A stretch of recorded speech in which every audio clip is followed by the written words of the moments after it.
আমি যাচ্ছি বাপের বাড়ি। বাড়ি মানে তো বাড়ি, সেটা হোক স্বামীর বাড়ি কিংবা বাপের বাড়ি। বিয়ের পরে খুব ভালো মতোই বুঝতে পেরেছি বাপের বাড়িটা মেয়েদের কাছে কতটা আনন্দের জায়গা। তাই আজকে সকাল থেকে আমার মনটা অনেক বেশি ভালো। আনন্দ করতে করতে তোমাদের সাথে ব্লগটা শুরু করে দিয়েছি। তো তোমরা অবশ্যই আমার ব্লগটার পাশে থাকবে। যেতে যেতে রাস্তার কিছু দৃশ্য তোমাদের সাথে শেয়ার করছি। আজকে হঠাৎ করে বাড়ি যাচ্ছি, তার পেছনে অবশ্যই একটা কারণ আছে। আর সেই কারণটা হচ্ছে, তোমরা যারা রেগুলার আমার ব্লগগুলো দেখবে তারা হয়তো আমার আগের বেশ কিছু ব্লগে দেখেছো যে আমার ভাইয়ের বিয়ের কথা চলছে। ভালো আছো কাকি? সেই বিয়ের কথাকে কেন্দ্র করেই আজকে আমার ভাইয়ের আশীর্বাদের দিন ঠিক করা হয়েছে। গতকালকে রওনা দেওয়ার ভীষণ ইচ্ছে ছিল, কিন্তু এত পরিমাণে বৃষ্টি হয়েছিল যে বৃষ্টির জন্য আমি পৌঁছাতেই পারিনি, যার কারণে আশীর্বাদের দিন সকালবেলায় বাড়িতে এসে পৌঁছেছি। তোমরা যারা এখনও পর্যন্ত আমার গতদিনের ব্লগটা দেখোনি, তোমরা চাইলে সেই গতদিনের ব্লগটা দেখে আসতে পারো। বাড়িতে আসার পরে দেখছি আশীর্বাদের অনুষ্ঠানকে কেন্দ্র করে সবাই ভীষণ ব্যস্ততা যাই থাক, উৎস কিন্তু ওর নিনির কুলে উঠতে একেবারেই ভোলেনি। আর এদিকে বাবুর্চিও তার রান্নাবান্নার কাজ শুরু করে দিয়েছে। যেহেতু অনেক লোকের আয়োজন, প্রায় 40 জন লোক মেয়ে পক্ষেরই, আর আমাদের পক্ষের লোকও ছিল কম না। সব কিছু মিলে 70 থেকে 80 জন লোকের আয়োজন, তাই ব্যস্ততাও ছিল প্রচুর। আজকে তাহলে এরকম গরম না? না, গরম থাকলে তো এখানে দাঁড়ানো যেত না। রান্না বান্নার আয়োজন পুরো দমে শুরু হয়ে গেছে। আজকে কিন্তু একই সাথে আমাদের বাড়িতে আছে দুইটা অনুষ্ঠান। একটা হচ্ছে ভাইয়ের আশীর্বাদ, আর আরেকটা হচ্ছে জামাই ষষ্ঠী। তো জামাই ষষ্ঠী গেছে আরও 2 দিন আগে, এই বুধবার গেছে জামাই ষষ্ঠী, আর আমাদের আশীর্বাদ ছিল শুক্রবার দিন। তো আমাদের যেতে যেতে অনেকটাই দেরি হয়ে গেছে। এই যেমন ধরো মাঝখানে 2টা দিনের গ্যাপ, শুক্রবার আমরা পৌঁছেছি বাড়িতে, তাই শুক্রবার দিনই মা জামাই ষষ্ঠীর আয়োজনটাও কমপ্লিট করে ফেলবে।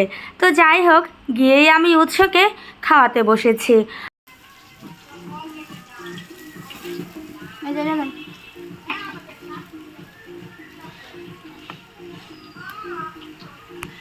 বাবা এই যে না, পিসগুলো বড় বড় হয়েছে। হ্যাঁ, ছেলেটা আমার অনেক কিছুই খায় না। এখন দেখছি বড় বড় সাইজের রুই মাছ ভাজছে। উৎস আবার মাছ ভাজা দিয়ে ভাত খেতে পছন্দ করে, তাই ছেলের জন্য এখানে একটা মাছ ভাজা নিয়ে এনেছি। দেখি এখন যদি চেষ্টা করে একটু ভাত খাওয়ানো যায়। আর এদিকে সব কিছু রান্না বান্নার জন্য রেডি করাও হয়ে গেছে। যেহেতু কালকে বৃষ্টি হয়েছিল, তাই আজকে তেমন একটা বেশি গরম ছিল না। যে যার যার মতো কাজে ব্যস্ত, কিন্তু গরম না থাকলেও চুলার পাড়ে কিন্তু একেবারেই দাঁড়ানো যাচ্ছিল না। একসাথে 2টা চুলা জ্বালিয়ে রান্না বসিয়ে দেওয়া হয়েছে। একটা আজান দেওয়ার সাথে সাথে চলে আসবে গেস্ট, তাই যত তাড়াতাড়ি সম্ভব কাজগুলোকে সব গুছিয়ে ফেলতে হবে।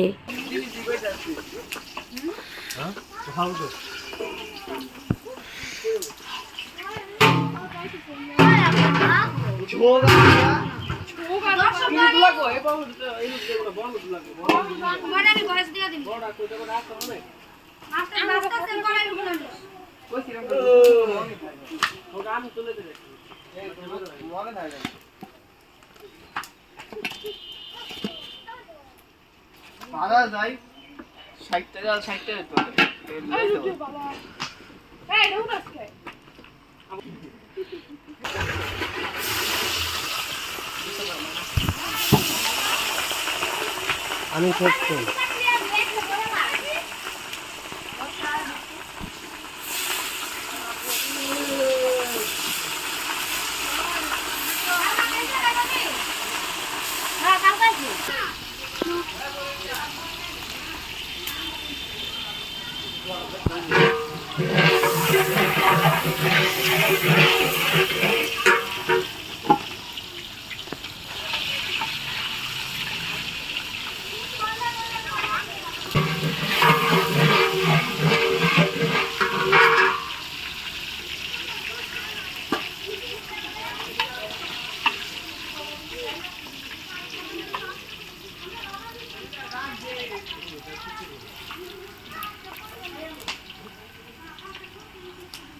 এইদিকে বাবুর্চিদের রান্না বান্না চলছে, আর আমি ছেলেটাকে খাওয়াতে বসিয়েছি প্রায় 1 ঘন্টার মতো হয়ে গেছে। ছেলেটা খাচ্ছে আর এই যে আমাদের টুলু, সেই ছোট্ট টুলু যেটাকে তোমরা দেখেছিলে, সে টুলু এখন অনেক বড় হয়ে গেছে। উষো টুলুর সাথে খেলছে আর এই পাশে সবাই বসে বসে লুডো খেলছে। এটা হচ্ছে ওদের আজাইরা সময় পার করা। আজাইরা সময় পার করা কেন বলছি, এরা প্রত্যেকেই এবার এসএসসি পাস করেছে, কলেজে এখনও ভর্তি হয়নি, যার কারণে এরা এখন খুব ফ্রি আজাইরা সময় পার করছে। আর এই হচ্ছে আশীর্বাদের প্যান্ডেল, যেটা মোটামুটিভাবে সাজানো হয়েছে। এখানে সবাই বসে খাওয়া দাওয়া করবে, আছে ফ্যানেরও সুব্যবস্থা। আর এই পাশে দেখো উৎসকে আমি খাওয়াচ্ছি, উষো একটু একটু করে টুলুকে খাওয়াচ্ছে। তো যাই হোক, সব কিছু মিলিয়ে একটা আজান দেওয়ার সাথে সাথেই অতিথিরা সবাই চলে এসেছে। অতিথিরা আসার সাথে সাথেই আশীর্বাদের লগ্নও শুরু হয়ে গেছে। আশীর্বাদের লগ্ন ছিল সকাল 9টা থেকে 3টা 38 মিনিট পর্যন্ত। 3টা 38 মিনিটের আগেই আশীর্বাদ করে নিতে হবে, যার কারণে লগ্ন থাকতে থাকতেই আশীর্বাদের কাজ শুরু হয়ে গেছে। এই হচ্ছে মেয়ের বাবা, যে নাকি আমার ভাইকে সর্বপ্রথম আশীর্বাদ করলো। আর আমাদের মধ্যে মানে হিন্দু ধর্মের মধ্যে নিয়ম আছে, ছেলেকে বিয়ের আশীর্বাদের সময় স্বর্ণ দিয়ে আশীর্বাদ করতে হয়। আর আমরা যখন মেয়েকে আশীর্বাদ করতে যাব, ঠিক তখনও স্বর্ণ দিয়ে আশীর্বাদ করে আসব। আমার ভাইকে তার শ্বশুর স্বর্ণের চেন দিয়েছে আশীর্বাদে।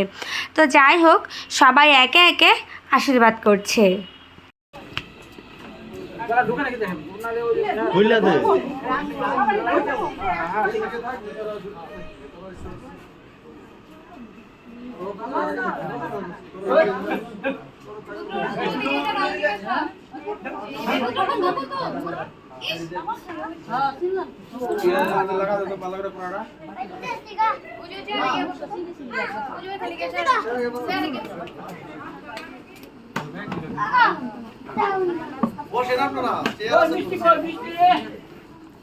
এদিকে চলে আসেন। লোক মিষ্টি খাওয়াই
দাও দাও বাবা দাও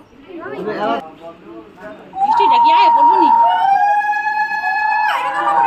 এটা পারবা না দিও না নমস্কার দাও পেছনে নমস্কার দাও পারবে না মিষ্টি আর খাইতে পারবে না তাই না চলো আমি নমস্কার দিও তুমি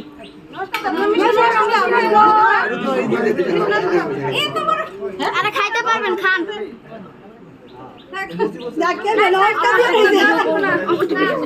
আরে দেয়া দাও মুখে এই যে রোদ আবার মনে করো যে বৃষ্টি ঠিক ঠিক আবার আস্তে দিও আবার ব্যথা দিও না দাও দাও দাও ওই যে গ্লাসটা হাতে দাও ধরো এই তো দেখো দেখো শেষ হয়ে যাচ্ছে নমস্কার দাও দেখো আগে আল্লাহ আই তো দাম দি পড়ে যাচ্ছে আলো বানালো বেশি দাম লাগবে না হইছে বেশি দাও না আল্লাহ দে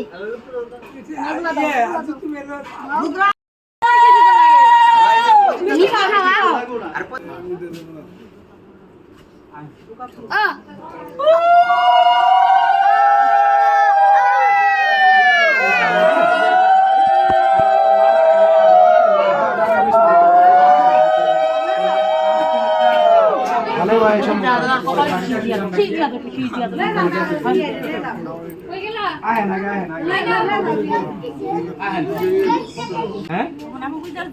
না ওই বাবা বাবার এলে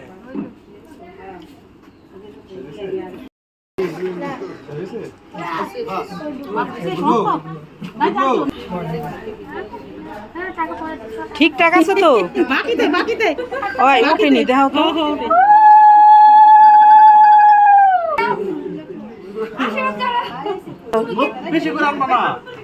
এরি তুইলা লইতে লাগে পাবে এটা বেশি করিস না আয় আমার ওষুধ উৎসরে দেওয়া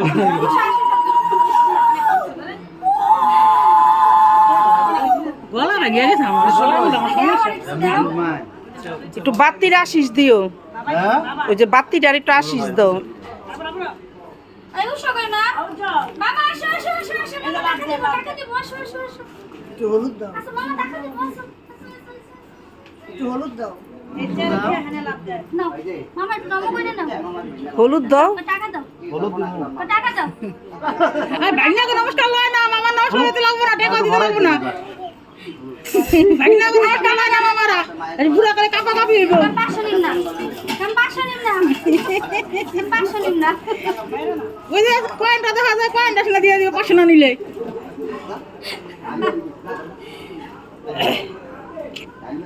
রাজি সব সাইল দাও পাস এই তুই নে নাও আসো করো আসো বাবা দাও দাও দাদা উঠেন না দীপুর এ বাবা দাও দাও আশীর্বাদ দাও হইছে বলে দিছে আমি কি দিব সৌরভ নমস্কার দিস দাদা রে কোন দিকে চাইছো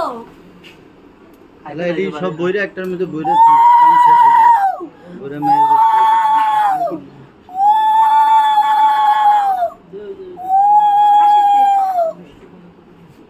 মিষ্টি খাওয়া দাঁড়ু পানি একটু হলুদ দাও এই একটু হলুদ দাও মিষ্টি খাওয়া না একটু একটু জল খাওয়া একটু মিষ্টি খাওয়া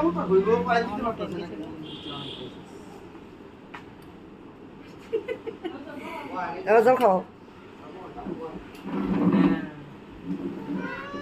তুমি খাইবা মাম দিতেছে খারাপ আমি টাকা গইনা দিমুনি না কোন তাহলে দেশ না কি দিছে হইছে শেষ আর কে দিব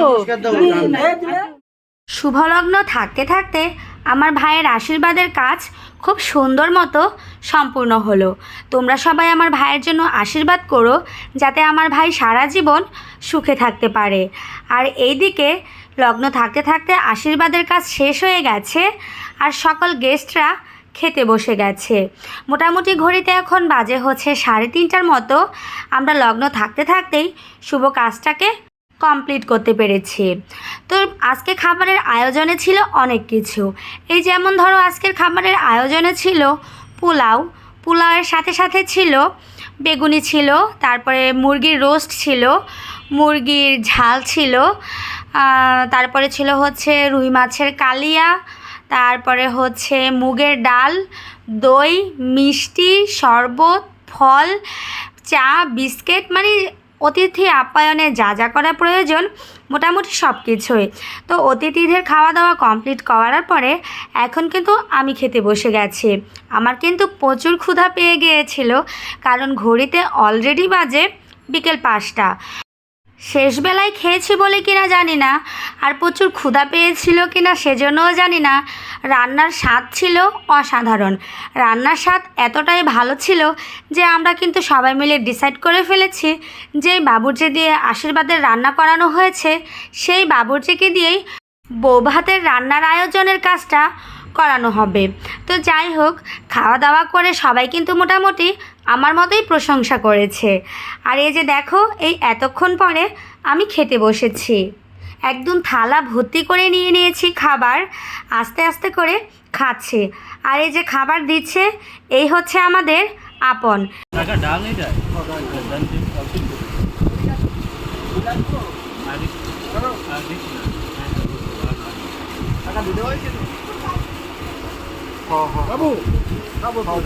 খাওয়া দাওয়া কমপ্লিট করার পরে এখন হচ্ছে এখানে সবাই বসে বিয়ের ব্যাপার নিয়ে আলোচনা করছে। আর ওই যে আমার শ্বশুর অলরেডি কিন্তু পঞ্জিকা নিয়ে বসে পড়েছে বিয়ের দিন ক্ষণ লগ্ন সব কিছু ঠিকঠাক করার জন্য। তো যাই হোক, সব কিছু মিলিয়ে আজকের দিনটা কিন্তু ছিল অসাধারণ। খুব সুন্দর একটা দিন পার করার পরে এখন হচ্ছে অতিথিরা সবাই চলে যাচ্ছে। তো আজকের একটু আকাশটা মেঘলা মেঘলা থাকলেও বৃষ্টি হয়নি। আমরা কিন্তু প্রচুর ভয় পেয়েছিলাম যে এই মনে হয় বৃষ্টি নামবে অবস্থা। এক সময় তো আকাশ পুরো কালো মেঘে ছেয়ে গিয়েছিল। তো যাই হোক, আমাদের ভাগ্য ভালো। অতিথিরা চলে যাওয়ার পরে এখন শুরু হয়েছে অনুষ্ঠানের দ্বিতীয় পার্ট। প্রত্যেক বছর আমার মা যেটা করে, জামাইয়ের মাথায় ষষ্ঠীর জল দেয়, এই বছরও ঠিক তাই। জামাইয়ের মাথায় এখন দিচ্ছে ষষ্ঠীর জল। আর যেহেতু দিনের বেলা করতে পারিনি, অনেক লোকের আয়োজন ছিল, অনেক লোক ছিল, সে কারণে মা রাতের বেলায় জামাইয়ের মাথায় ষষ্ঠীর জল দিচ্ছে।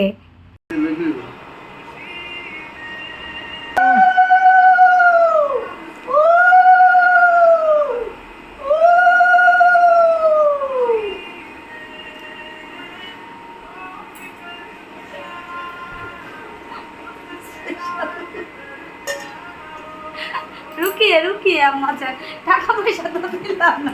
নমস্কার, আমি বইয়ে দিব।